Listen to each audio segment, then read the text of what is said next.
pozicijos. Įsistatysime stulpą į vidinę pažastį, vidinę verčių stulpą ir griebsiu šia ranka žemiau. Kita ranka griebia šiek tiek aukščiau.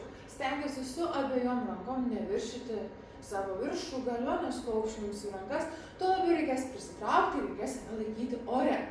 Taip, susistatau rankas, vidinį klubą, švelniai pasodinu ant stulpo, kad turėčiau papildomą atkarpą.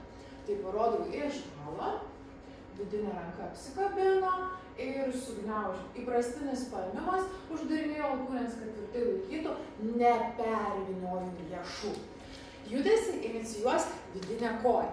Keliai gali būti surinkti, parodysiu ir tą variantą. Tai vidinę koją aš mesiu į išorę ir kai bus jau koja išėjusi maždaug į horizontalią poziciją, sekanti koja ims vytis ir jos abi vaivorykštės principų nukeliaus į kitą pusę. Aš jau užsimetimo metu nebe taip stipriai spaudžiu rankas ir leidžiu, kad mane nuneštų ir galbūt susuktų į kitą stulpo pusę.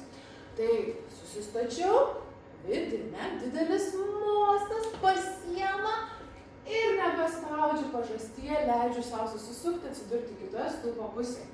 Jeigu noriu daryti susilenktomis kojomis, aš lyg iš kelių su rodyklėlėm rodau kryptį, kurie judu, reikės mažiau kūno raumenų pastangų, bet pėdučių nepamirštam patempti.